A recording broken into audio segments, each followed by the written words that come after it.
Hello, everybody. Good evening. I hope you're all fine, you're all healthy, and I'm very happy to welcome you to our webinar, Privacy and Contact Tracing, Why Standards Matter. And I'm very happy also to welcome my guests, my speakers, and I'm particularly happy that I accepted to speak here at our webinar with such short notice. The topic is very important. Almost in every member state, there is a heated discussion on what contact tracing apps can do to fight against coronavirus. We have different opinions on their efficiency and their efficacy, on what their part in the whole mix of instruments might be. We need to fight this illness. But I think everybody of us coming from a digital background is quite interesting in having a digital tool at hand that could be used. But the privacy concerns are paramount in this. And we have seen this especially last week because we know there's a European standard being developed, the PEPP-PT. And at a certain point, there was some kind of division between two standards, DP3T and PEPP-PT, one using decentralized storage, the other using centralized storage, and the whole thing has caused quite a lot of concern whether the apps that will be used in the single member states will be acceptable from a privacy and a data protection point of view, or whether we have to worry that they will be the first step towards a surveillance state.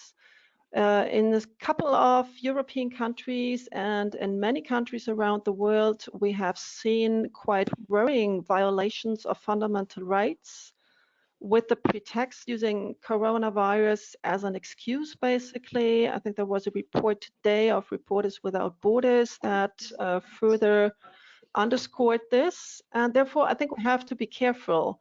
And then there's another point that is quite important, talking about tracing apps, that they only work, as far as I'm told, if a huge part of the population, somebody's saying 60%, really uses them. And therefore, we need trust.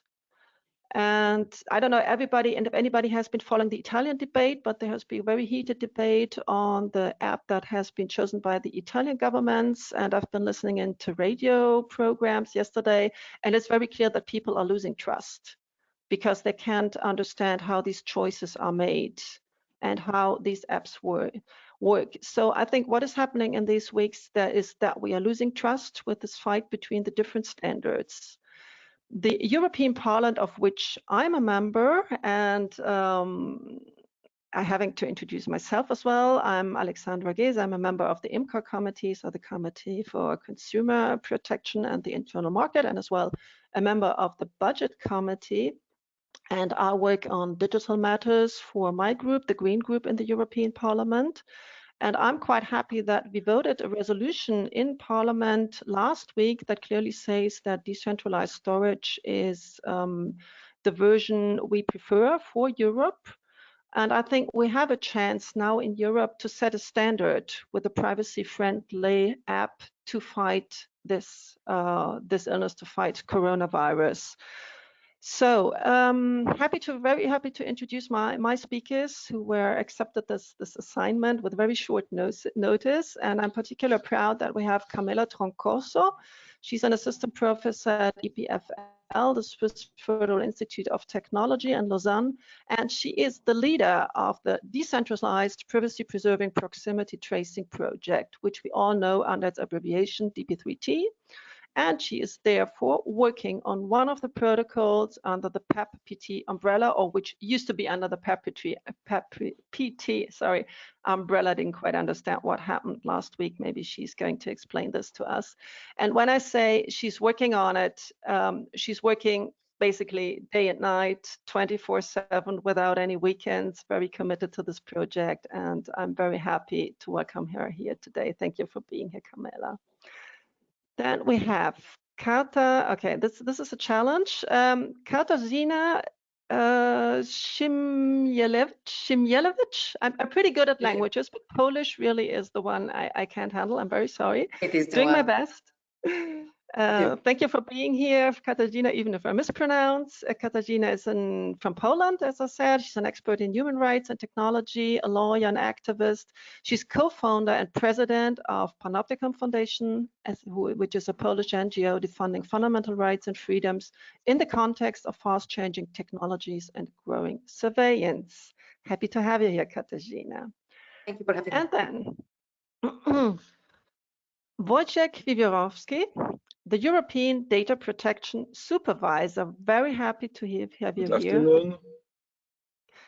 Therefore, you're leading a body of more than 100 data protection experts, supervising EU institutions and advising policymakers and the national data protection authorities, which, by the way, just agreed, I think, on common guidelines for tracing apps that I hope you can share a little more information about. So very happy to have you here, very happy to have you here tonight, just after the board has taken such important decisions. So this webinar is being recorded in order for other people to be able to watch it later and to hear what these important speakers have to say. You can ask questions later. If you want to ask a question, you will be recorded if you want to speak. In order to do that, you have to click on the little hand you should be finding on top of your screen. And I will see that, and I can give you the floor after our speakers have made their first intervention. So you can start doing this now. If you already have a question, you already know what your comment is going to be. If you don't want to be recorded, you can just use the little question mark and write your question down, and I will just say your first name, or if you even don't want your first name to be said, just write it into the question, and I will I will read out the question to the speakers, and please say who you're addressing the question to. Okay, so we're ready to go.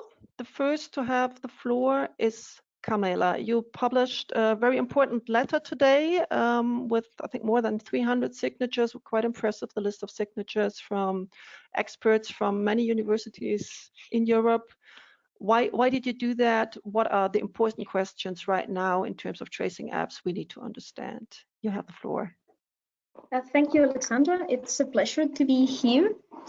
So why did we sign this letter, or why did 25 researchers from universities that normally we work as professors leave everything that we were doing just to create this other protocol for contact tracing apps? So contact tracing apps are hailed as a solution that will allow us to get out of home.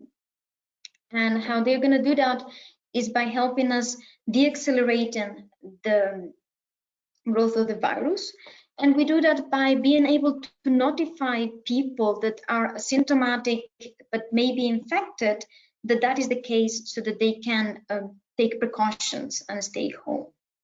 And it is very important when I say we can notify people, because that's the only goal of these apps, right? That is the goal of the traditional contact tracing, when you go to the doctor and the doctor could ask you, where have you been, who have you been with, like trying to kind of carve in your memory so that you can say everybody you have been with to tell them. These apps are some kind of assistance to that. So the only thing that the apps need to do is to be able to give you the capability to notify these persons. But to do this, so geolocation is not the best way to do it. It doesn't have enough precision, it doesn't work indoors. So it became clear that kind of a good way of doing that was Bluetooth. Now we're gonna deploy this Bluetooth system in which people are gonna be spitting beacons all around the place. And we wanna do this on hundreds of millions of Europeans and people around the world. So when we started all of this, our philosophy is, okay, it seems that this is necessary. It is unclear if it is going to work or not. It may work or it may not. As Alexandra said, we need a lot of penetration. It may be that it is not enough. So if we're going to deploy any technology with such a brutal invasiveness, we need to make sure that it cannot do any harm, right? That once we're over the pandemic, there is no trace of it, like it has not created a new problem. So that's how we arrived here.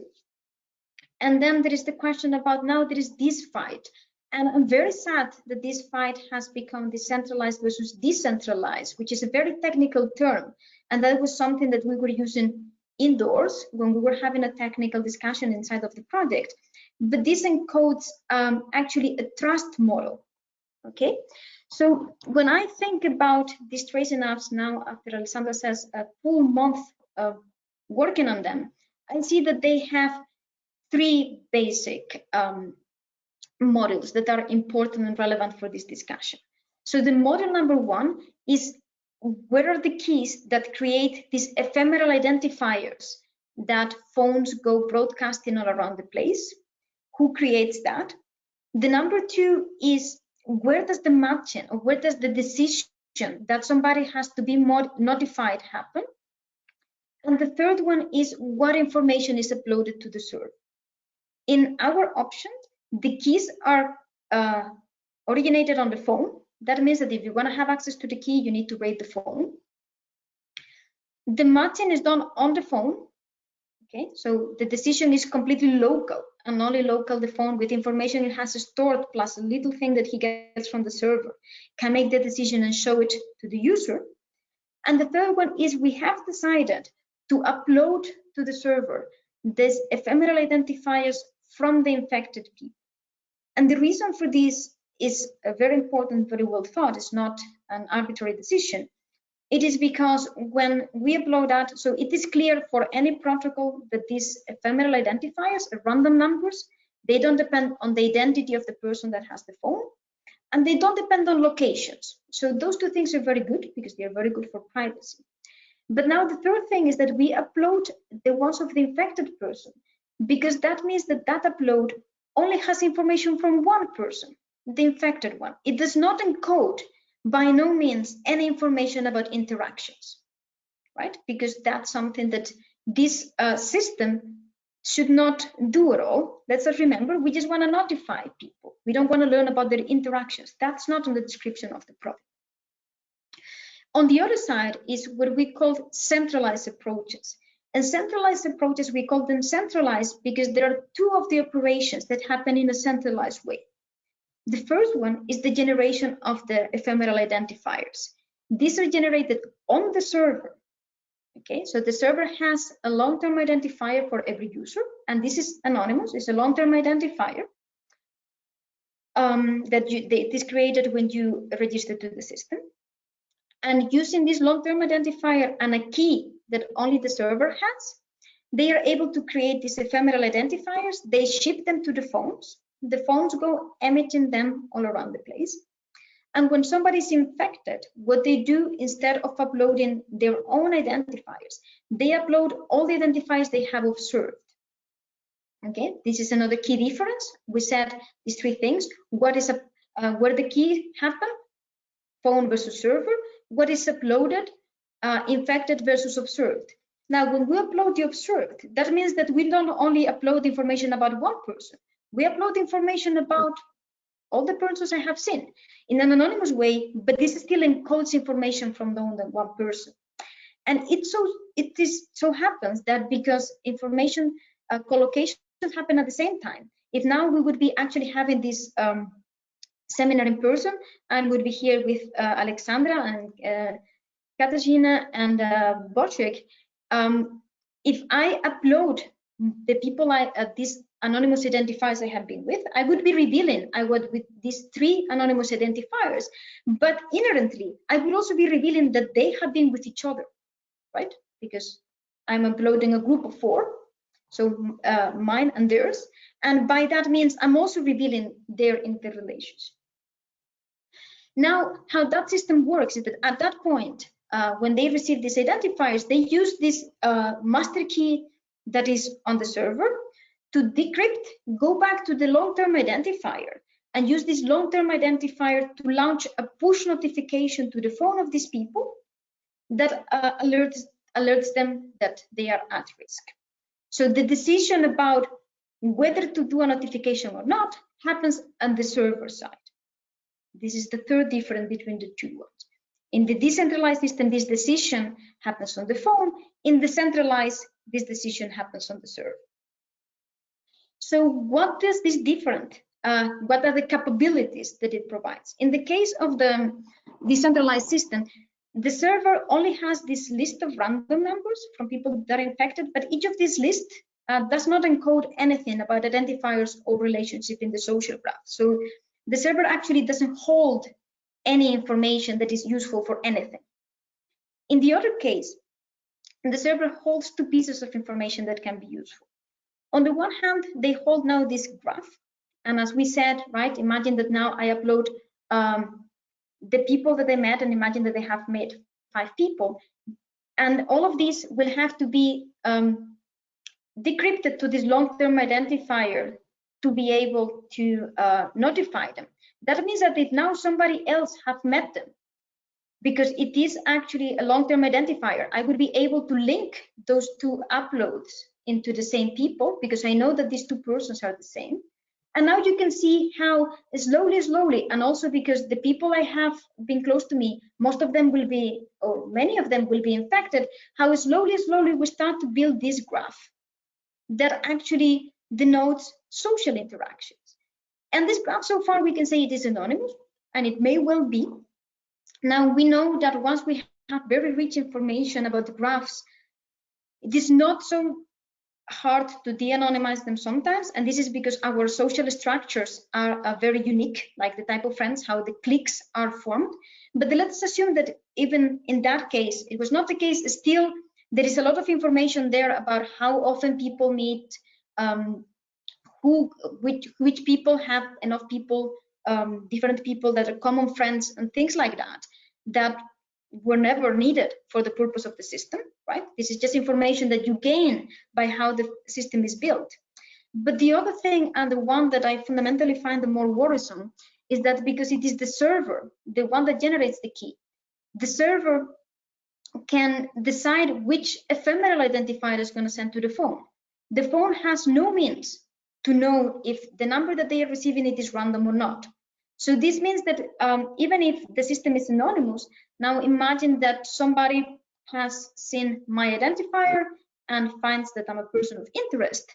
They could go to this server and say, in the future, okay, so now take this identifier, bring it back to the long-term identifier, and in the future, whenever you're going to send them back something, you're going to send them not a random number, you're going to send this number that I'm going to know very well. And just in case, instead of not only to them, but all of the people on their surroundings that you have seen that they connect, send them also another special number that when I see that I'm going to recognize. So the fact that we move these operations to the server puts the server in a position of power, or if we want to say in a position of trust, puts us in a position of trust in the server that they will not misuse, right? And then here we're in this do not harm, and the idea of we should not create a problem. In the decentralized system, we made this big effort to make the server powerless so that we don't need to trust them to behave well, because it doesn't matter what they do, they just have random numbers. As opposed to the other case where we have a server that now we need to trust that they're going to behave as they said. And under the data protection regulation, both of these systems are kind of equivalent because both of them are compliant, because as long as the server works well. But now the relationship of trust between citizens and this server is very different in these 2 cases. And there is one more thing that comes from the design, which is that in the case of the decentralized server, the system is very easily dismantled. And this, we said that it was very important always, right? When we go out of the pandemic, we want this thing to never happen. We want to forget that this ever happened. So in that case, as soon as the users stop uploading data to server of the decentralized system, to this very big list of random numbers, the system dies. There is nothing else that is in there that is useful. These numbers have disappeared. Nobody's emitting them anymore. You can go back. Information was local on the phones, unless you can raid all of the phones in a country and go back and do some kind of matching. This information is useless. So the system just dies. There is not even the need to push a delete button. In the other case, it is very important that at that point, we trust that somebody is going to delete and never use this information anymore, because the information in there contains more, or the data in there contains more information than the one that is in the centralized service. And I think this kind of summarizes the difference and the idea that this is a purely technical discussion and that it has pros and cons from a technical perspective. And this is true. There are also pros and cons from a technical perspective, but there are also very huge implications on the trust that we put in those systems and on how different they are from the relationship of the citizens with the app.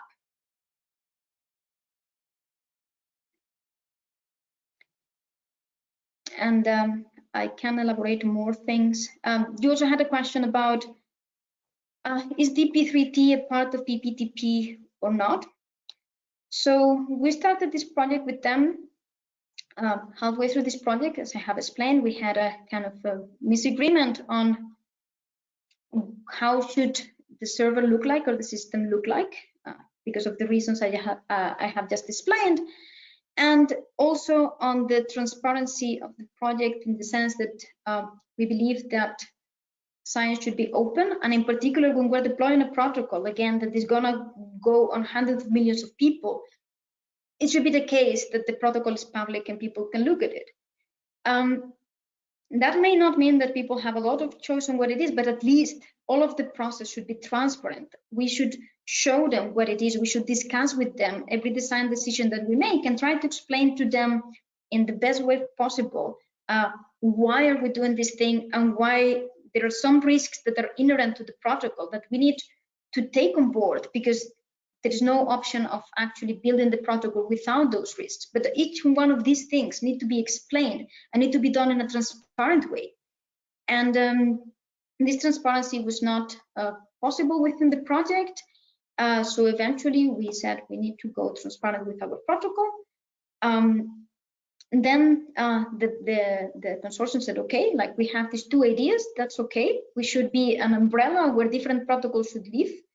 And on the decentralized side, DP3T is our candidate or is one of the alternatives. And then, as you said last week, our protocol disappeared from the web. We received no explanation. The next day there was a press conference where they say that this was because, you know, not all protocols were online, so it was the normal thing to just make all of them equal, and that this was a miscommunication with our team. And as far as I understand, as of today, we are still their option for decentralized, if it is the case that they still are supporting these two currents of work.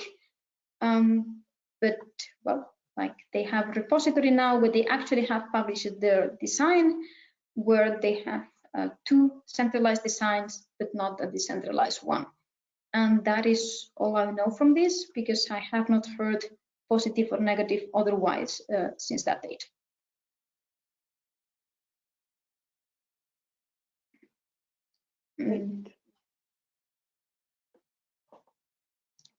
I don't know if I left any question unanswered from the ones that you started. I think that's perfectly fine for a start. That was very deep and it was very interesting insights. Thank you so much for that, Carmela. I would encourage the audience to, okay, people are starting. Is that, I would like to give first the floor to all three speakers, but I'm seeing the questions coming. Therefore, keep, clicking on the little hand if you want to speak. We see that. Keep going. But first, I would like to give the floor to Katarzyna.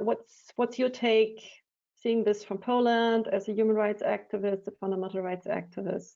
How do you see this?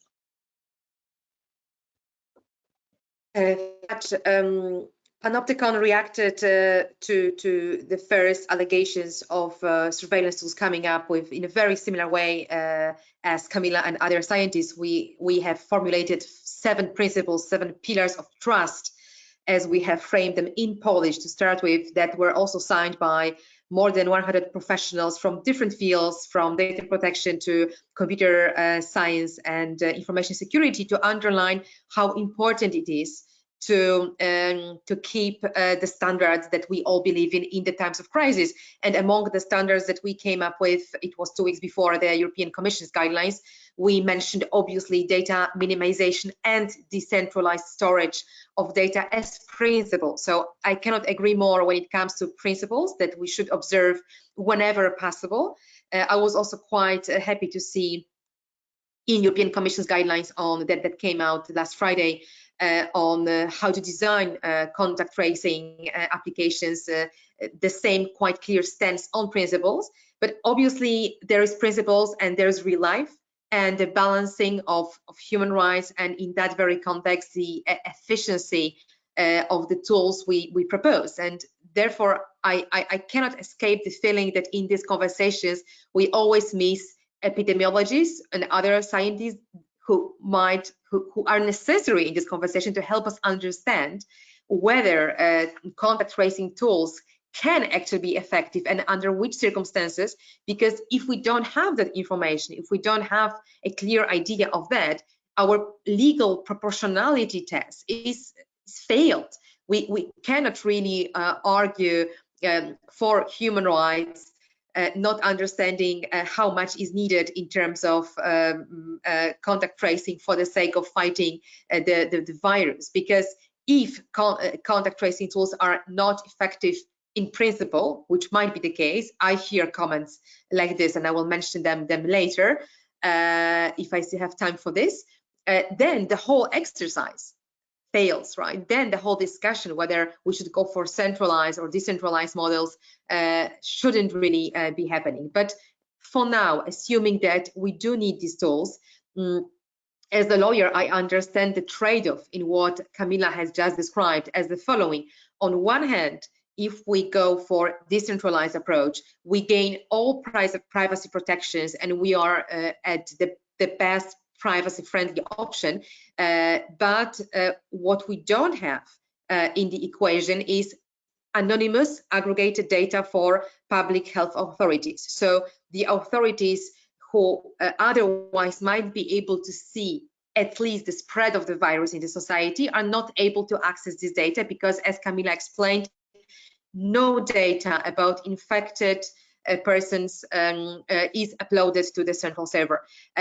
As non-epidemiologist, I cannot assess how big of a failure is that. But if that is a failure, we have to count that in our proportionality test. On the other hand, with the same approach, sorry, if we opted for a centralized approach that gives us, or public health authorities in this case, access to aggregate anonymous data of infected persons, the risk is the social graph being created. And again, Carmela explained in details how it happens that the social graph can get created. I understand the key feature here is the fact that the central server produces a stable identifier for every person, and then data of both infected and endangered individuals is uploaded to the server when incident happens. So we do have something I would describe as social graph, but again, as a lawyer, I don't yet understand clearly the privacy risk in creating such a graph, because my understanding is that we are all the time talking about anonymous data. So at no point these numbers, these identifiers can be attributed to data such as phone numbers or addresses or locations, right? And if that's the case, then the trade-off, I can see the debate here happening. I can see arguments on both sides that maybe having trade-off framed that way, on one hand, access of public health authorities to aggregate anonymous data to see the spread of the disease, on the other hand, the risk of anonymous social graph being created, we might actually understand both sides of the conversation. What is a strong red line for me as a lawyer in this conversation is a no-go to uploading any personal identifiers like phone numbers.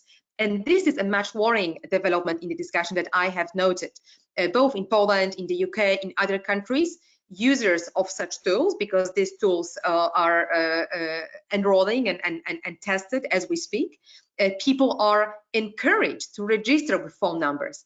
Even European Commission says that that option should exist, but only based on informed consent. I have serious doubts, and I will wait for Wojciech comments on this. I'm really curious how Wojciech sees this. But for me, consent as the basis for giving your phone number, which will eventually identify you and expose your contacts in the social graph, is such a heavy decision with such a gravity that I have serious concerns whether that should be exclusively based on consent, in that way left exclusively to individuals who might not really be aware of the consequences of doing this. So my advice would be to draw a red line rather in that place, and make sure that we are really handling only anonymous identifiers, be that centrally or decentralized, in a decentralized way, obviously with privacy preference for decentralized option, but with concerns are explained when it comes to access to data for health authorities, but never agree on additional data being collected. What we already see in Poland is that the state, not waiting for any additional surveillance tools, immediately grabbed location data of infected citizens under quarantine, and other citizens that are in danger. They simply use a very old tool that we've been discussing in the digital rights bubble for a decade, which is data retention, and the fact that telecommunication companies do store our location for a certain amount of time. In Poland, it can be up to a year. So it was extremely easy for public authorities to demand this data from telecommunication companies. At the same time, advocating or proposing that tools for contact tracing should be anonymous. When I see development like this, I become seriously worried about intentions of public authorities. And obviously, all of us mentioned trust here. That trust is immediately dropping. People feel surveilled. People feel that the same state offering anonymous contact tracing apps is collecting their personal data without thinking twice, in the most straightforward way, using the options that already existed under the law. And that combination means that probably our concerns about the social graph being created, especially if at some point linked to phone numbers, become serious. So that's the development that I want to signal. The second development we've seen in Poland is collection of biometric data, namely pictures of people's faces. It right now concerns only people under quarantine, but pictures of faces are collected to the central server, even though, as we all understand, verification of biometric data for the sake of checking whether somebody remains in the place of quarantine could have been done on the device. So that's yet another example of the state collecting unnecessary amount of data, in that case quite sensitive data, just because they opted for a simple version. They adjusted very quickly commercial application to the new epidemiological use and failed basically in data minimization. We don't want these shortcuts. We want a very well-reasoned approach to what data needs to be collected. But now back to arguments I hear and read, especially Professor Ross Anderson published a very interesting comment on his blog a couple of days ago, where he questions the very effectiveness of contact tracing apps. I don't think we should escape this discussion when discussing the approach, because if we run a serious risk of false positives being generated by the fact that Bluetooth-based technology will not differentiate whether the two people are separated by a wall, for example, or whether they stand 3 meters away and the wind is blowing the way that prevents any possibility of spreading the disease, for example, but we will not know it. We will not have obviously location collected because we don't know extra data to be collected. But that also means that the number of false positives, possibly also threatening the efficiency of the whole medical care system here, is a real issue. And whether we shouldn't see contact tracing apps as a way for the state authorities to say, we have just done something, rather than confront with all seriousness the scale of challenge here, and rather focus on testing, on training medical staff, doing other taking other moves that will be more effective in fighting the virus. So I think these concerns cannot be outside of the discussion about legal and technological solutions, because that's the very essence of the proportionality test. And then finally, a comment I have read on the blog of a Polish expert in designing mobile applications, Tomasz Zieliński, who sends a signal that we have to keep in mind as advocates, lawyers, and technologists, that the difference between privacy preserving and surveillance application is often a one click that could be done by the system owner, for example, at the time of sending a new version of the application to the shop. If we don't have, and that's something that goes back to Google and Apple move, if we don't have effective means of looking at the code, of analyzing how these tools work also during their life, during when next version of the software is uploaded, how can we have a sense of security that the tool that was initially proposed as privacy-friendly anonymous remains continues to function as such in the future? Really, when we talk about technological tools, I understand it's too easy, only too easy to modify their functionalities and turn them into something really dangerous. So that's yet another concern to add to the pile and to the conversation, to what extent we should trust technological tools in the fight with the virus at all, and focus. I understand today we chose to focus discussion on them because it's a hot topic, but it's just my personal appeal not to ignore other concerns, be that within the field of technology or coming from the field of epidemiology, which I'm missing in the discussion, not today, but in general terms. Thank you so much, Katarzyna. I absolutely share the concerns you last mentioned, but having Carmela here who can also explain the very technical questions, I would just like to come back to her to answer the question you asked in the very beginning about health authorities being able to use the supplementary data that comes with a centralized approach in a useful way. Would you like to come in on that briefly, Carmela, before giving the floor on Wojciech? And maybe just one very brief question to the audience I would like to add to that. I'm not sure whether you're the right person, but I'll just try. There's somebody asking, who are the parties or the member states that favor a centralized approach? Just if you can answer that.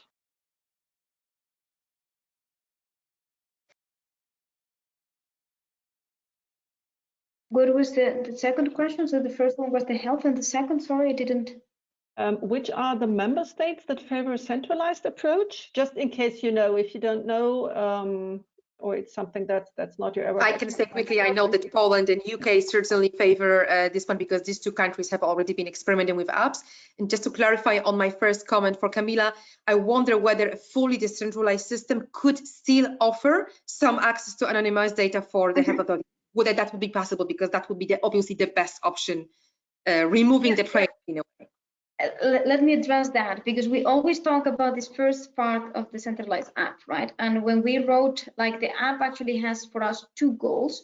One of them is this notification. The other one is to give information to the epidemiologists to gather more information about the disease, mainly in this case directed to modify policy, right? This is not a tool for research in the super nice, oh, let's gonna gather a lot of data and have research. That's kind of, to me, a misuse of a tool. But it is true that we have an opportunity to get to understand better what the disease is, and we can help epidemiologists with this.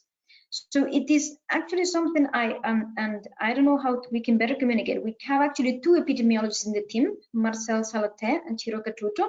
They have made a statement about what data is strictly necessary for do what we're doing. And we discuss with them, believe me, every 3 days about any step that we do on the privacy preserving side, and the data we can provide them is enough to make this decision about policy. And this is, again, very important, right? Sorry that I stole a legal term, but I call our system that we departed from having purpose limitation by design. And these are the things we do. If we actually want to be able to then detect super infectors, and whether these triangles of people maybe are worse than others, something like that. The moment that we start increasing the purpose, then you can forget about privacy. We cannot do general purpose privacy preserving systems. That's an oxymoron. So for the particular information that, as we understand from Marcel Salate, they would need, we can actually provide that from the decentralized system.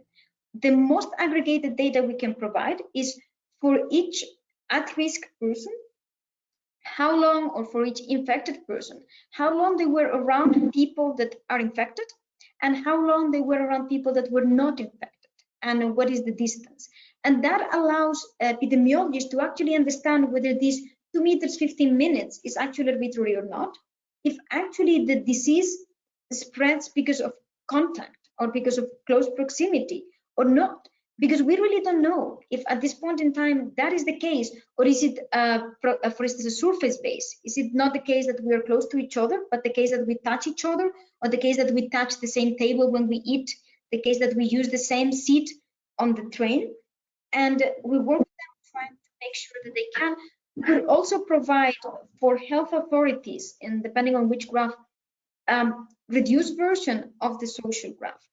And then again, this was again a design decision that the server that helps contact tracing is not the same server that has to do this health analysis. So we're going to give the contact tracing the information to exactly notify. And then, because this is decentralized, phones can connect to this other server and send this other server whatever data they have inside. And then for me, that becomes like kind of a clinical trial, where of course you give more data, the same as when I go now and I participate in an experiment. I give my blood and I give a lot of things, or I go on a long-term experiment where I can even wear a bracelet that gets a lot of my thing. So the decentralized allows you to separate very well these two things and to provide data to hospitals if that's the thing that is needed. And I cannot answer the member states question, I'm sorry. Okay, I think Katarzyna did that for you. That was perfect. So, Wojciech, what is the European Data Protection Board saying about this? What kind of information could you share with us? What is your view on the whole debate? You have the floor. Thank you first of all for inviting me here and for possibility to speak with you, and also to pass some information from the data protection authorities. As most of you know, but I will explain it again, European Data Protection Supervisor is the supervisory authority of the EU institutions, bodies and agencies. So we are not the superpower of the data protection all over Europe. There are data protection authorities in each and every state of the European Union, and we are in any sense not over them. But they are all gathering at the same time in the European Data Protection Board, and we are the members of this body as well. And this body has issued today some guidelines as far as the applications are concerned, the guidelines that are dealing with the problem of the location data and the contract tracing. But to start to talk about the applications, I should start to say that we also have a lot of concerns about efficiency.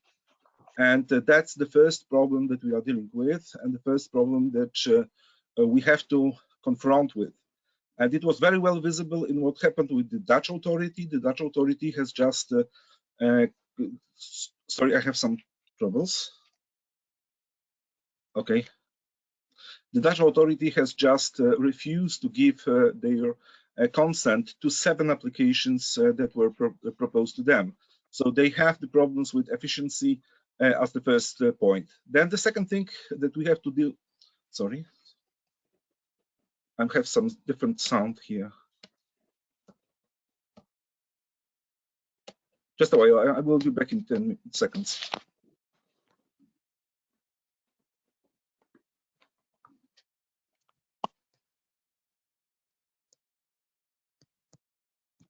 I'm sorry, I have some problem with the sound in my computer. Okay, do you want us to take a first question? If you can take the question first, and I will be back in a while. I will try to reset it, okay? Okay, I'll take a question. Heidi, are you ready? I'm going to unmute you, and you have to unmute yourself. And then, oh no, Heidi's gone. You're gone from the list. Okay, oh no, she's back. Okay, here you are. You're unmuted, Heidi. Can you hear me? Yes, perfectly. Yes. Oh, Oh, perfect. So I do have. Can get prepared. Okay. I'm Heidi from Bremen. I have a tiny comment and a question. The comment first is about the centralized versus decentralized. I think to us it's not just a technical question for trust, but we not only have to sell it to nerds, but to the regular people on the street as well.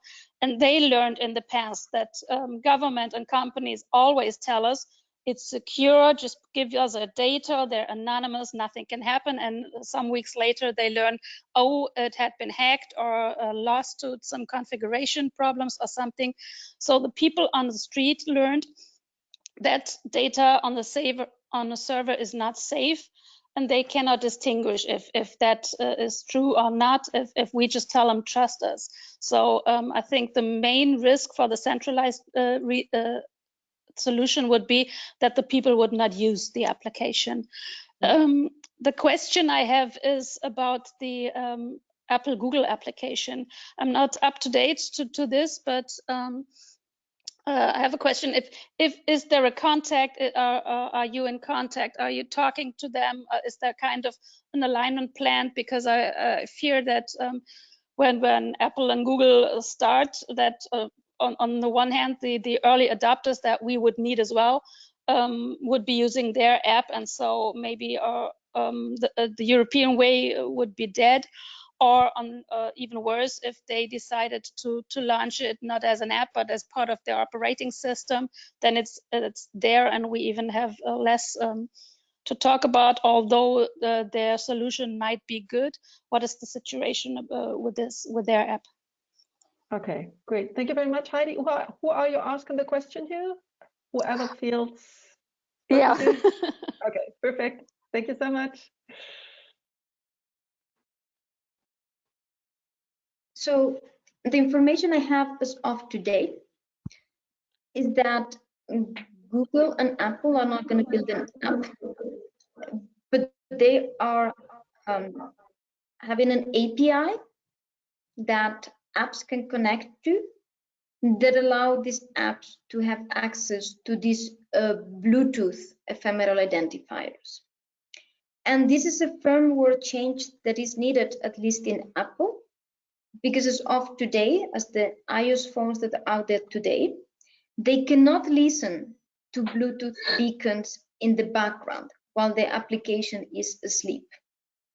And this is a design decision of Apple, that they want to protect the privacy of users so that apps cannot be listening all of the time to all of these beacons that are around you. So in order to have an app actually learning something about a beacon, it has to be active. So that means that to build any contact tracing app, and then the question is, what about Singapore? In Singapore, people on iOS had to have this application active and on foreground to be able to do contact tracing. So if we want to move to any app, centralized, decentralized, then Google and Apple need to make this change. So Apple needs to make the change of allowing applications in the background to listen in one way or another to this Bluetooth. And also they need to make a change together, because right now they are not very good at listening from beacons from each other. So they need also to agree on how these beacons are going to look like, so that Android phones can well record ephemeral identifiers from Apple and the other way around. So this is a change that is independent of whatever we implement. And as my understanding goes, Apple has decided to, okay, still have those ephemeral identifiers kept in the operative system, and they have an API that allows you to consult things about these ephemeral identifiers to learn. Now, the app is still made by the government. And this is a very important distinction, because that means that it is the app, the one that connects to the server. So now we have to understand that to maintain sovereignty, we need to be the owners, like when I mean we, I mean Europe, but it's national state of the server, because contact tracing only works with the server as a communication channel, whether it is in the decentralized so that we can upload things and phones download them, or in the centralized where we upload things and then it sends notifications around. So if we maintain the server, that means that we can shut down the service at that point. Now, you will still have the question, what about the code that they have put in this operative system that now is going to do stuff? And I have that question as well. But I think that now we're also in a position of asking for either this code to be open source, and it would be awesome if we would be able to get that. But if that cannot be because they have some whatever corporation, then we can still have the opportunity to have this code audited. And Katarzyna, you say, what happens when they upgrade the framework? And this will happen very often, because if we have changes in the epidemiologists, given the data where we have to change the distance scoring, we will need updates and we'll need to audit them. So we can also establish a kind of agreement with them. If they want to deploy this thing, I want people like your organization, I want people like ACLU in the United States to go and check this code and to have audits that they have never had before. So they are making it's called nice move, because they need to move if the world wants to have contact tracing apps. But that does not mean that they can do it in private. And we're now a lot of countries and people that maybe are able to actually request that if we're going to go and use them, we're going to use them in the most transparent way. And if there is a corporate secret, that we understand, but then at least we want a closed door audit by independent bodies that, to my belief, has to be civil society and not another corporation or a government. That sounds very good, Carmela. That's fine on that point, because if we discuss trust, obviously the centralized, decentralized framing is too technical. We should make that point very clear, that we are discussing here where to place trust, whether with ourselves and remain in control, or whether in public authorities, be that health authorities or others, or in the Google Apple debate in them, without, I understand at that point we don't have them yet, any guarantees that the claims they are making are actually implemented consequently in the code. So on that last point, I'm seriously worried about the Google Apple development. On one hand, it will be wonderful if they help efficiency of the apps. On the other hand, we cannot allow this move to happen without external audit. If we give away that field, we have lost much more than we have gained, in my opinion. I cannot agree more. Perfectly. Me too. Wojciech, do you want to come in?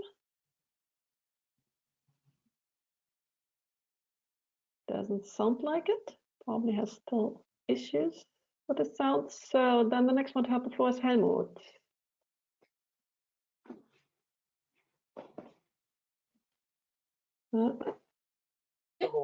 Hello? Yeah, hello. Thank you for this very interesting webinar and the two introductory speeches. I have just a totally different approach to this. I think the discussion about the technical aspects of such apps is just lacking the democratic dimension of using this. So why we need such an app, and what is the purpose of that? It will only function if you have already got a test. We know that through all the European Union member states and beyond, the majority of citizens have no chance for testing in the moment. So we are then distributing a certain selection of people who got the test, vice versa, human beings who have no test. So it will not really function in the way that we will use the app for maybe giving people the chance for medical treatment. So this, I think, this dimension of the whole question we are discussing about is still open. The second remark, from 1983, I think, to today, we have more than 20 to 30 million dead from HIV and AIDS disease. So that means, would we introduce now such an app for other diseases, pandemics, etc.? So do we really want to mark every citizen on the world with a category that he or she has a certain disease? And that, I think, is a moral dimension of the question, which is, I think, much more necessary to discuss in our societies than already starting with a technical application of an app where we don't know exactly even decentralized or centralized. I appreciate it's a very interesting technical debate, but it is in a certain way misleading the whole dimension of this discussion. Maybe I'm stopping here, and this question would go to Carmela and maybe also to Katarzyna. Okay, thank you very much, Helmut, for that. If I can try, I think in terms of like stigma, I think this is what you meant with your second question. If you would use it in case of other illnesses, this is exactly what the decentralized approach is trying to avoid, because that can happen. But maybe Carmela is better positioned to answer this. And I would like to add on what you said on testing, that the app is going to work when we have enough tests. I'd also say that I think governments who want the population to use this app have to say what happens to a person who receives a notification, because we know we're also going into a depression, into a recession, into an economic recession. So what is going to happen? Am I allowed to stay home and my employer has to accept that if there has been a contact, even if I'm not infected, because we probably won't know, not having enough tests, whether that person is actually positive or he or she might be positive after a week of testing, of being first notified. So I think we have to have some kind of social measures in place. If I'm self-employed, do I get some kind of income replacement, income substitutions? Because otherwise, I mean, we have a lot of people who can't afford to stay home just because they get a notification from an app. So I think I would like to add to that. Maybe you don't need to answer that. I just wanted to bring this into discussion. It's the whole social and societal dimension of it that is completely missing debate. I agree with you, Helmut, on this one. But maybe I would give it to Carmela, because Helmut asked for Carmela to answer. Is that okay? And then very briefly, but we have a lot of other questions, so try to be brief, please. I'll try to be brief so that Katarzyna also can chip in. So why we need these apps? Honestly, I don't have an answer. What I have an answer for is that, and that was what the letter also tried to say. We received a lot of fire on Twitter because this was done by technical people. What the technical people tried to say is, if apps have to be built and we go that way, we're going to get into something very similar to surveillance state, and we should be aware of that.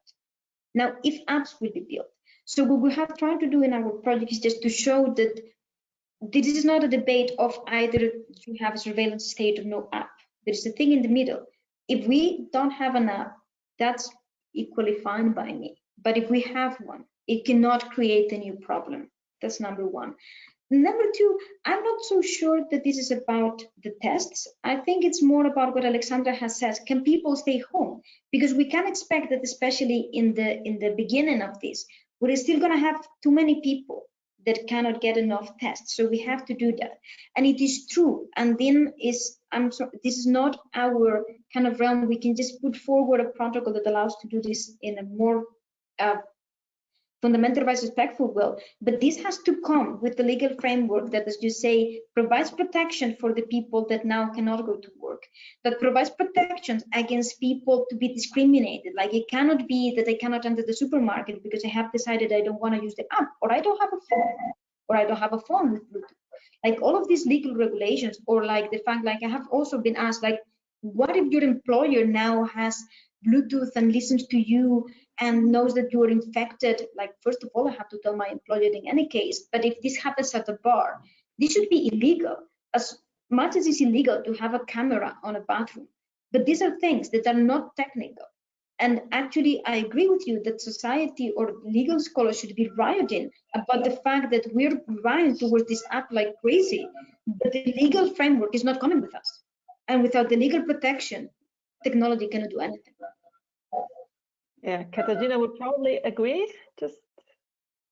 Yes, certainly. It's just one short thing coming back to what I said earlier about false positives. I think we all have now just discussed the potential negative consequences of having too many or having false positives in general terms, and quarantining people as a result of this. And that's something in between the technical, the legal, and the societal. So maybe that problem, at least in my opinion, has to be solved by app developers, because we cannot go with this experiment assuming there will be false positives and people locked in just because the app failed in detecting real infections. Okay, great. Yeah, couldn't agree more. Wojciech, are you ready to go? Yes, I hope so. I hope so. I had some problems with my audio at home, but I changed the headphones and it looks much better, or it sounds much better. Great. You know, we are all struggling with the technology at home. Actually, go ahead. You have the floor. Okay, so just few other comments about the data protection authorities and their approach and the problems that we meet. Of course, everybody knows that the applications, however they will look like, are not the silver bullet. They will not solve the problem. They will not get us back to normality. They are now seen as one of the ways to help ourselves to go to the normality, or at least the operation of the economy, operation of the society.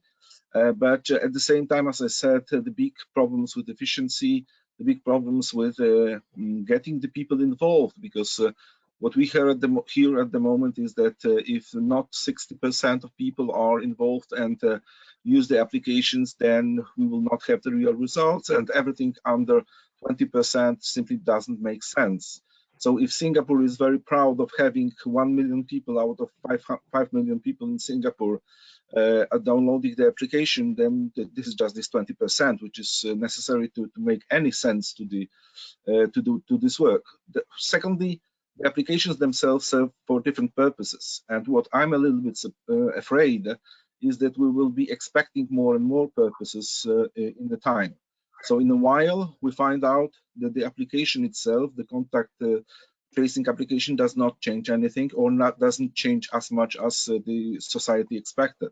So there will be the question, there will be the requirement to get something more, and even probably the accusation of the privacy specialists that we blocked the application to be really efficient, which is of course not true.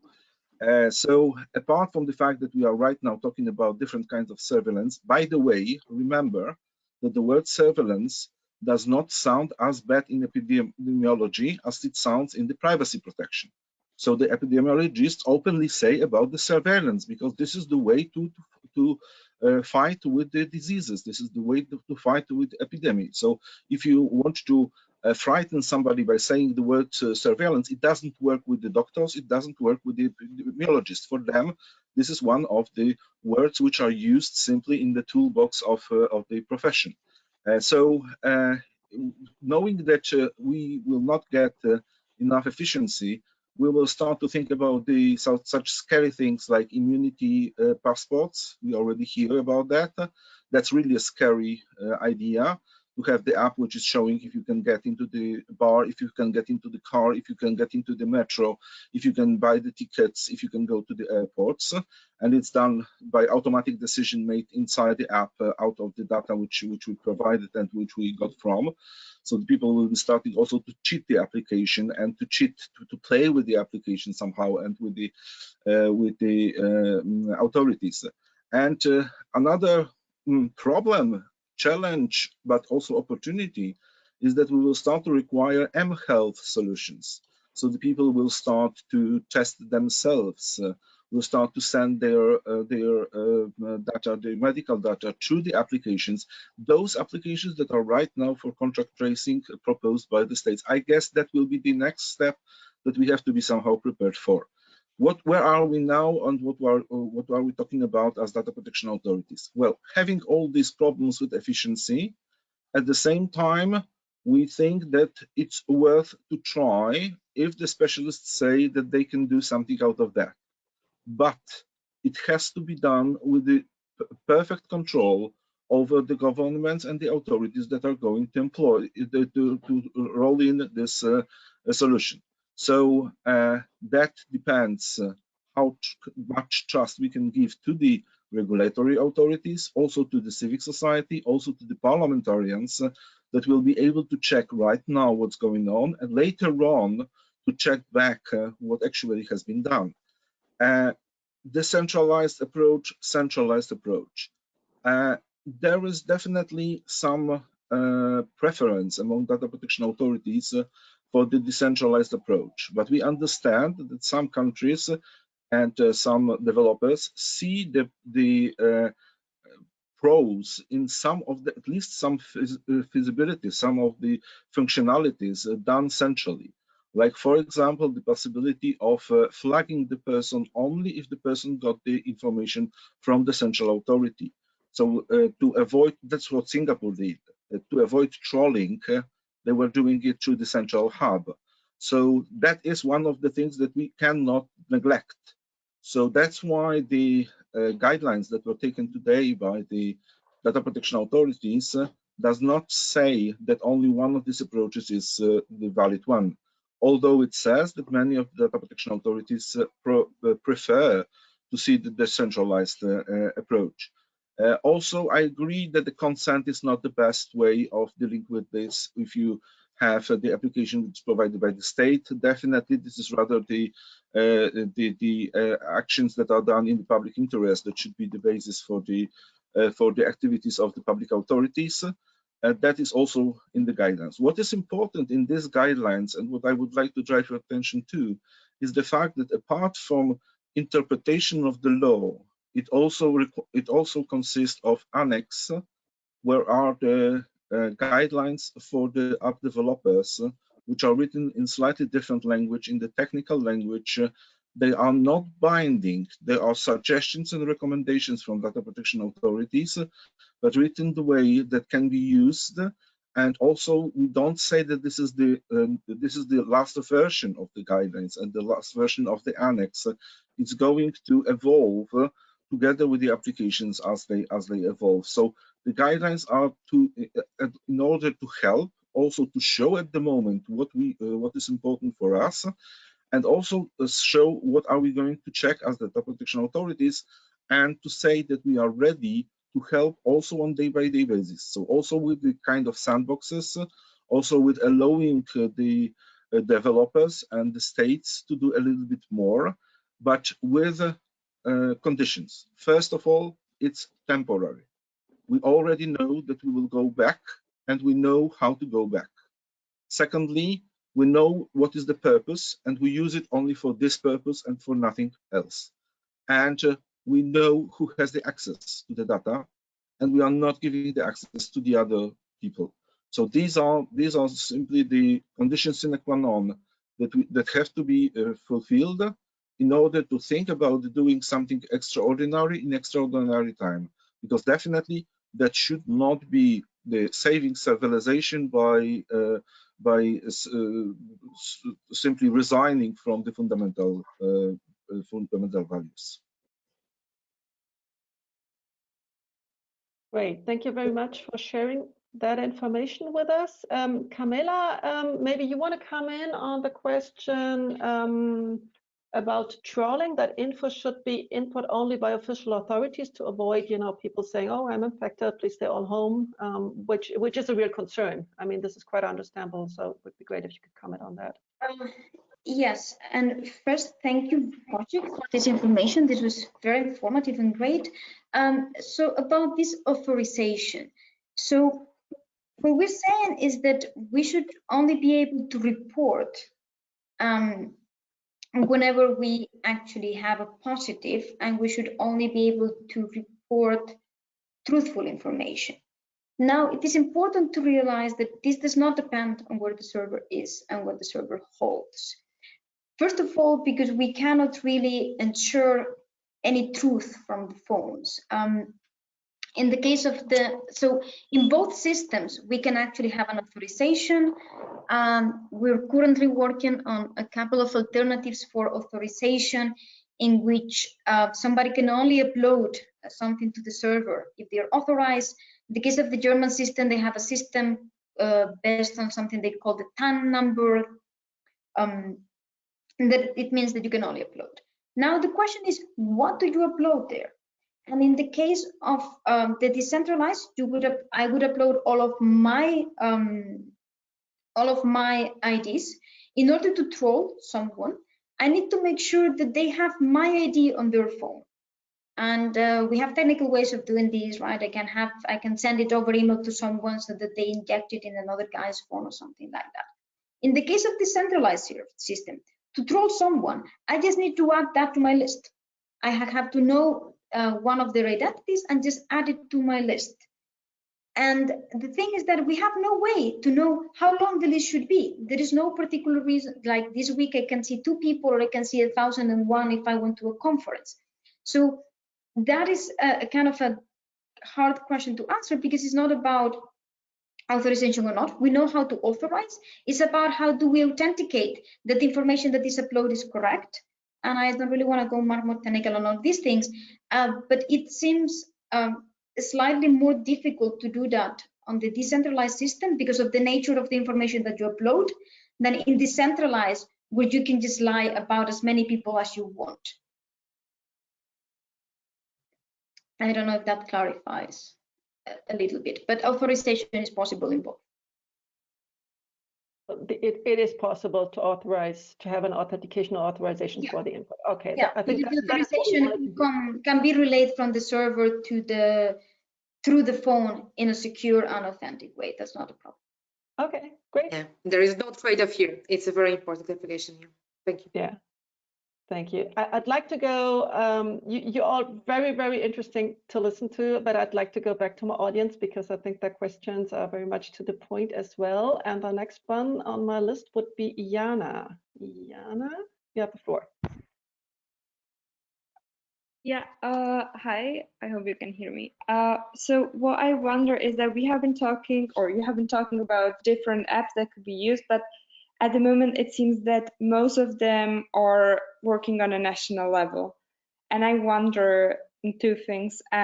First one is, do you see any difference when it comes to quality and the protection of information in the different national apps that are already being used or being developed? And are there any examples that you would recommend to follow, and any apps that you think are actually there are a lot of options to leaks or to misuse of information? And the second question is whether there is a prospect that we could have an European app that could be used EU-wide and maybe also facilitate reopening of the borders, and that could actually work on the EU level within one system. So if I can start with the answer to the second question. Well, I don't think it will happen soon that we will have one application for whole Europe. I don't know even if it's at all possible to have one application, because the countries are different between themselves. The state authorities are different, and also the health authorities are different. And we have to remember that the organization of health and the things like that are done on the national or even sub-national level in the member states. What we definitely need is the interoperability. So the possibility that these applications will talk with each other, and you will not be forced to change the application when you move to another country. So we definitely need one framework. If we want to have the applications, they have to have the one framework. Well, I guess I'm one of the very good example of the persons who are working at the same time in 2 countries. Well, I live in Brussels, and at the same time I work in the University of Gdansk, having the lectures with the students. Right now I'm cut from Gdansk, but I would like to come there. This is my hometown, and I would like to see all these other wonderful places that I'm able to see on everyday basis, being European. So definitely to have the Europe back, because somebody has stolen me Europe. So to have Europe back, we should have the possibility to use this application on European level. Although, as I said, I don't believe that we are able to create one application that will answer all the questions around Europe. However, we have to set some minimal standard as well, and to set the things which are not possible.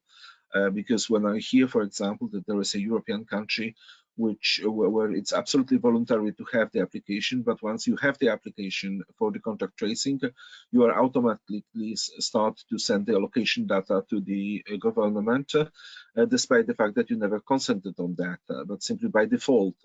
It's another option and another purpose which is done with this application. So these are the things that I should love to understand from the application that is given to me.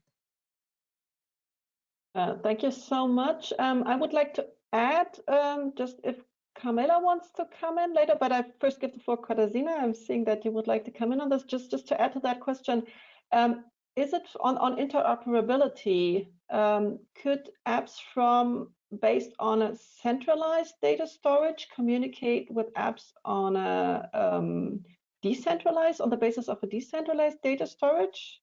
So I don't have a technical background, I'm just a politician, so please bear with me if that's a stupid question, but I have to explain these things to citizens. So, despite the lack of technical education, I think that the basic sending of the signal is absolutely possible, and both in technical and semantic interoperability is able to be done. Of course, as long as we are talking about the applications which are not fully centralized, because if the application is fully centralized, then it will be very hard to achieve such a solution. But as far as I understand, even those countries that have developed applications before and that are developing the contact tracing applications now, they are doing it actually again.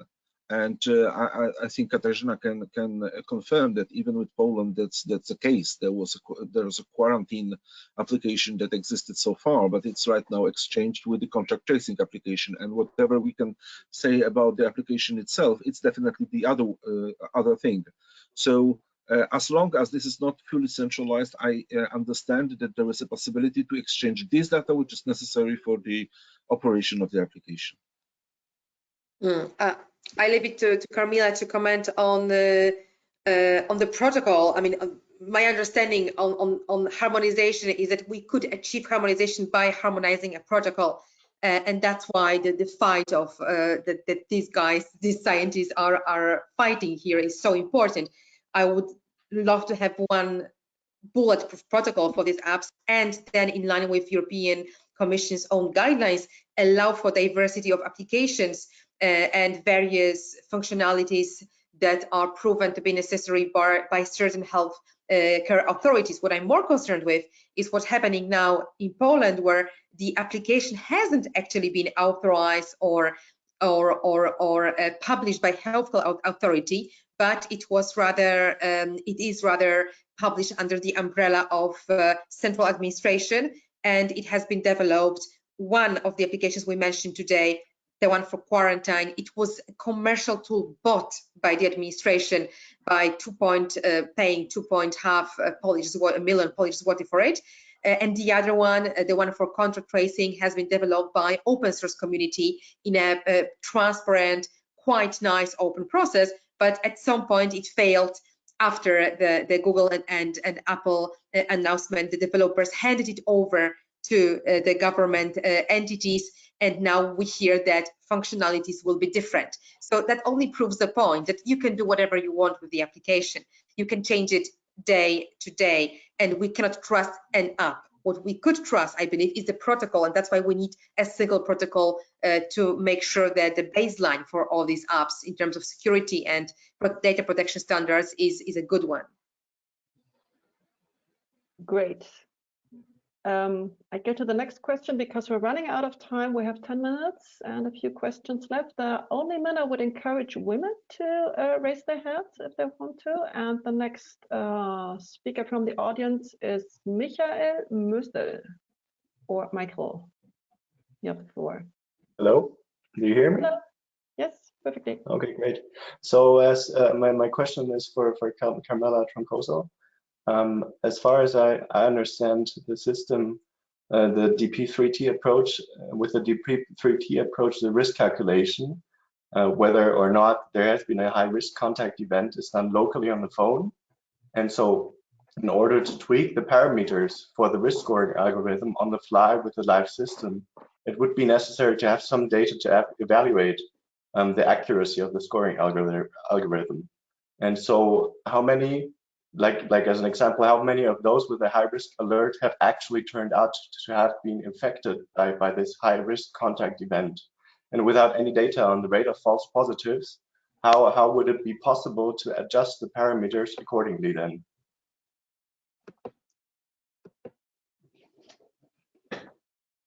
So if answered correctly, the question is what data is needed to adjust these parameters? So depending on how close or far away you are on these kind of things. So first of all, this is a question for an epidemiologist. So I'm going to try to give my best attempt based on what I have talked with them, but this is not a technical question. Just provide the means for them to answer the question. So my understanding of the thing that we're going to do with this app and why the data that we're going to collect to it is not the most important thing in the world. It's because we have to realize that the data we collect is going to be extremely incomplete. There are too many people that don't have the app. The data of the app doesn't imply causality at all, right? Even if I generated 25 alerts and then none of them were infected, that doesn't even mean that this is false positive from an epidemiological perspective. All right. So my understanding, okay, of what the kind of policy that can change is this idea whether how close is too close and how long should we kind of do this before we have an alert, and that these false positives is something that you can only get with tests, because if we don't have enough tests, again, it doesn't matter what the app do. If the recommendation of the app, because at this point we don't have tests, is to stay home. So again, there is a lot of this data, and this was a lot of conversations with our epidemiologists where, amazingly enough, they decided to err on the conservative side of privacy, because they said, you can give me a lot of more data, but it is unclear that at any point I'm going to get enough evidence because of all of these unknowns all around, that they're going to allow me to change policy in any way. So again, it's a very nice curiosity research question, but it isn't clear that actually solves any of the problems. And therefore, we'd rather err on the, okay, we're just going to allow people to go out in the street with less risk and maybe learn slower. I don't know if I answered your question. Maybe if I could just precise it a little bit, in order to assess how good the precision of the algorithm is, we need to kind of match how many people who get a high-risk contact event alert actually have been infected, so that we don't have like 200 alerts and actually no one was infected with that. And in order to assess that, there has to be some kind of data collected and evaluated. I kind of disagree with that, because in order to do the thing that you want, what you need to do is all of these people that you notify, you need to go and have them have a test, okay, which is something that we can actually collect at the central hospital. This does not need the app to do anything. You need everybody that received an alert there, how many of them actually were like that, had a positive. Now, the other thing is that we're not going to have that warranty, especially in the beginning of deploying the app, because we don't have the ability to have tests. And if my understanding is correct, this is a kind of a way of, instead of having, I don't know, I just know the number in Spain, like 40 million Spaniards at home, we just have maybe the 10,000 or the 100,000 that have false positives. But still, this is a huge win. And as soon as this goes down, and then we have the ability to test them, then maybe we can start adjusting the algorithm. But think like talking about technology solving, thinking about how I'm going to adjust an algorithm before I can even do tests is kind of a bit crazy to me. Yeah, thank you for the answer. Yeah, for me, it's mainly the case for transparency of the algorithm that absolutely has to be clear to both citizens and scientists in this debate. What is this algorithm? But full agreement with Carmela, we simply won't have the data to evaluate it, which is another limitation of this technological approach. But either we take it or we don't even try, because we cannot fool ourselves that we will be able to confirm infected cases in that way. We should. Great, thank you.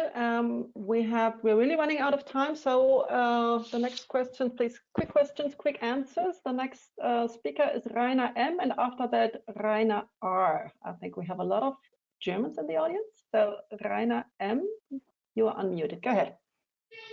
Yeah, hello, I'm Rainer Müller from Berlin. I have a very brief question to Carmela.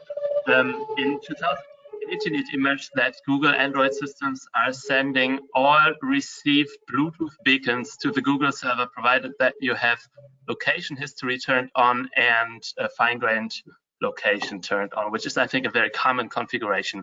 That means that Google Android system, or my question is, would they also send the beacons that are sent out by the app to the Google server, which would mean that Google could even trace contact information of people who do not even install the app themselves, but receive the beacons of other people using the app.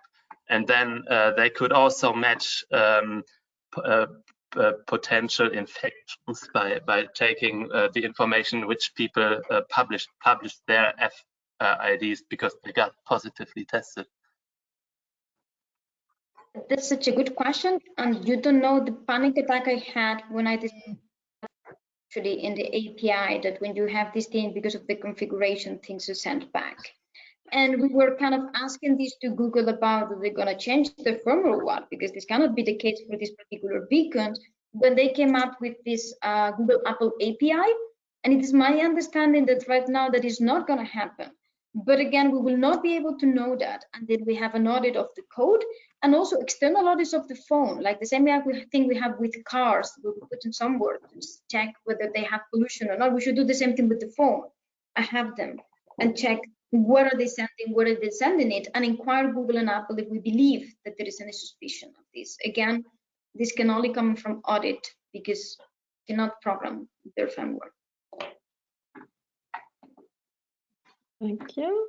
So the next speaker is Rainer R, and then we have Emanuele for the last question. Rainer, go ahead. Okay, hello. Can you hear me? Oh, well. Okay, beautiful. Hello. I have two questions. The first one is a technical one, and the second one more about the efficiency. The technical one, we've done a DPIA ourselves, and we found that the server must be trusted in a certain way, because if I'm uploading my identifiers to the server, of course the server knows my IP address. So of course it can do could be possible to do a lookup to the person, and so then to de-anonymize all sick people somehow. So we have to trust the server at some point. That would be my question, how you're tackling this. And the second thing is about the efficiency. In Germany, there's a big discussion right now about the mask obligation to wear a mask. So if some people wear masks and others don't, how effective can an app be that cannot distinguish what's happening around? That would be my question. Thanks a lot for the round.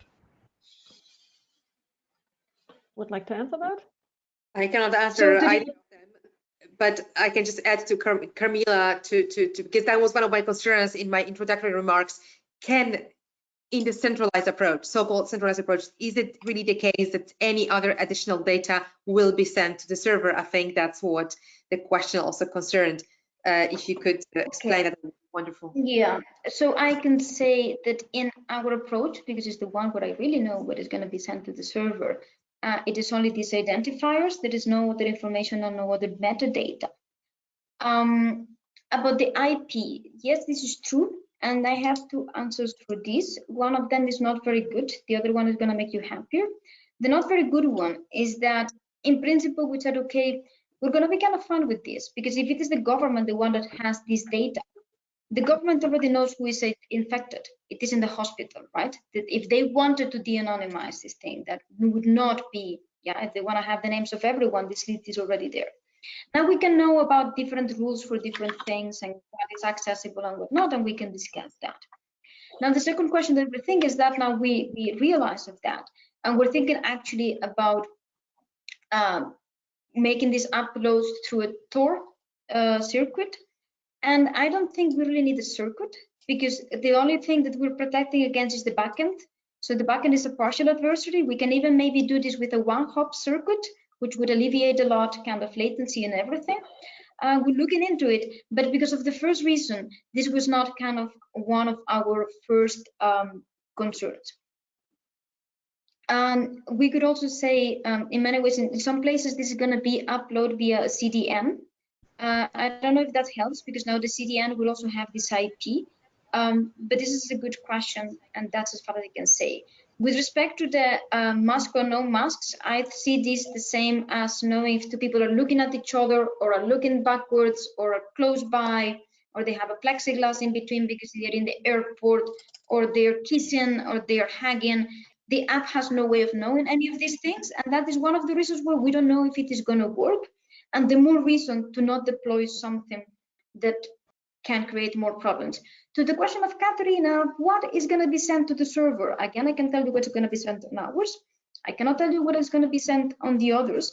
And it's actually something that this has not been published yet. And maybe people should be asking about what is the specification of what is sent up in particular, because the risk computation is going to be done in the server.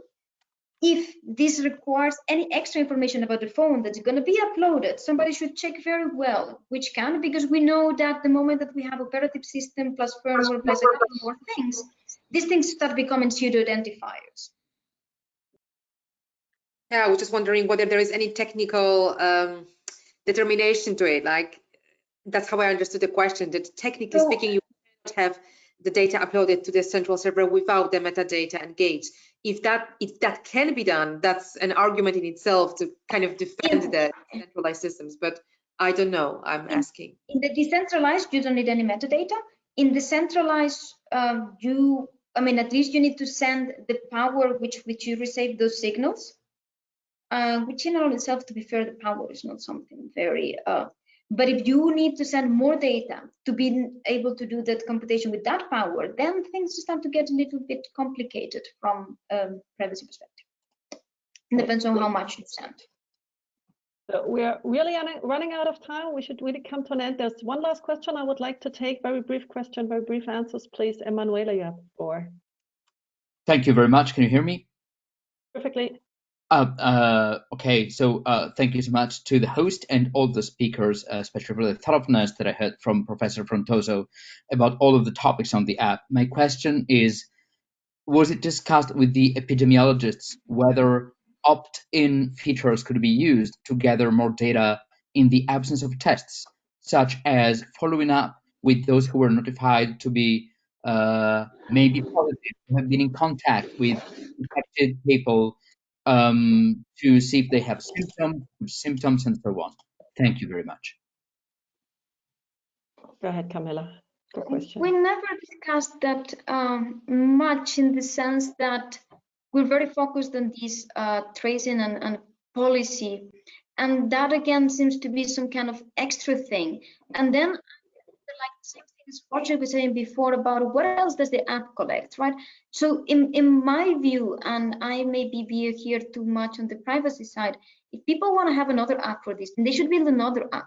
This should not be the same app. This should not be the same app that has access to the server of things. We can always have another app that is EpiHelp, where if you have these things, you can talk to them.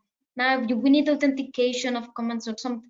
But at the end of the day, again, we're going to have there a lot of information that we cannot really authenticate. So at that point, why kind of pollute this app that is so relevant and is going to be deployed on so many people? We think that maybe only a portion of the people are going to use, because that has a big risk that I don't know how to mitigate. So my position as the chief privacy officer of this thing would be no. Now I have been operating other times in my life, so. Thank you. I would want to be wrong, but I'm afraid that no country will decide to have more app than one, which will be the state app. Because if the factor of success is the population of those who are using the app, then multiplying the number of apps is definitely counterproductive. So I'm afraid that the governments will be choosing one app that they have the possibility to add new functionalities when they decide that it's necessary. And of course, that's a bad signal for those who believe that we will be able to fully control what is in the applications. But I'm always saying these are the situations where you are doing step ahead and you are not doing the step back. Yeah, I think that they will be separated. Yes, the functionalities can be separated with some form of Chinese walls, like phoning, giving your phone number to healthcare authority, which could be useful for many people. We should make every effort to keep that separate from the contact tracing information. Can we do it technically? I don't know, but I have same concern as Wojciech that will end up to be somehow integrated in the same tool on the same device. Thank you very much for your answers. To me, as an IT person, that sounds like this is also a user experience problem. How do I make it easy for users to do this? But if I understand correctly, Professor Troncoso's answer, it also means that yes, we could do this both in a centralized and decentralized model. So we wouldn't forbid epidemiologists from having that data in such a context. Great. So we have to conclude. I'm very sorry. I think we could all listen to you for ages, and thank you so much for all that information you shared. That was incredibly valuable. Is there anything you really need to say before I come to an end? Just one single sentence to finish up. Something for me as a politician. I mean, I have a long list of questions I couldn't even ask. I'm very sorry for that, but I'm very happy to have such an active audience, which I would also like to thank for all the questions.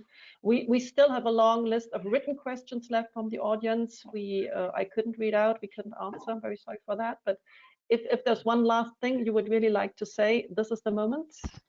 Well, I will say something provocative. Well, I would like to ask all the people who are here to try to trust, try to trust at the beginning at least in what's going on, and at the same time to ask the questions, at the same time to check, and at the same time to find out what is going on with our data. But let's not take the position of those who are generally complaining about everything and blocking the initiatives.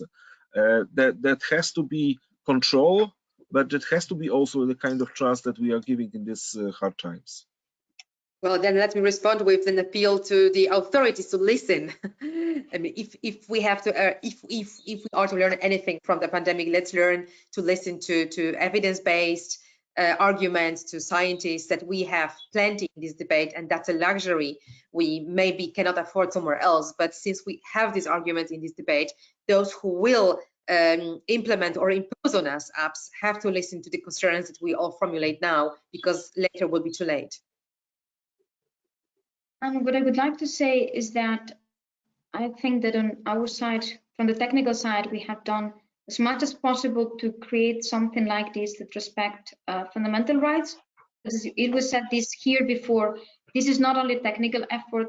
People criticize this because being a technocentric debate, it is far from that. We need more people to come up and complement with the other things. And I would really, really like the legal framework to accompany us against discrimination and providing the necessary provisions that these apps can actually be deployed, not only from a technical perspective, but also from a legal perspective with safeguards for society. Great.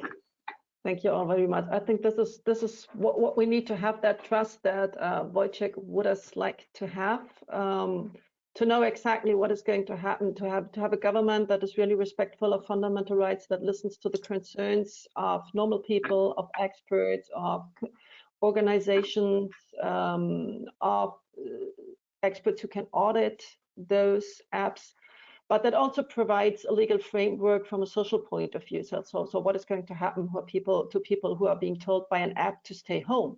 Because what do you do then? You have to need to talk to someone. You have to know what your rights are. I think this is a precondition in order to trust the government deploying this app and install your app on your smartphone. Thank you all very much. We will make a recording of this webinar available. So I think you will all be interested in maybe listening in to certain parts again, or recommend it to your colleagues, to your friends. You will get an email in the next few days when the recording is ready. In the meantime, you'll find it on my website as soon as it's ready.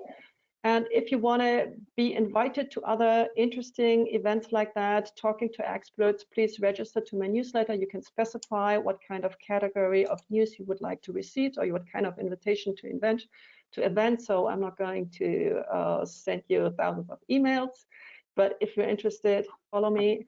And I think we will meet again soon with other interesting webinars. Thank you all very much for your contributions, especially to the speakers. I mean, it was incredibly valuable. I'm not saying that because I'm saying this every time. I do, but today I really feel like this was really, really important to have you here in this crucial debate in this moment. Thank you so much. I have also learned a lot. Thank you so much. Stay healthy. Thank you. Bye. Have a nice evening.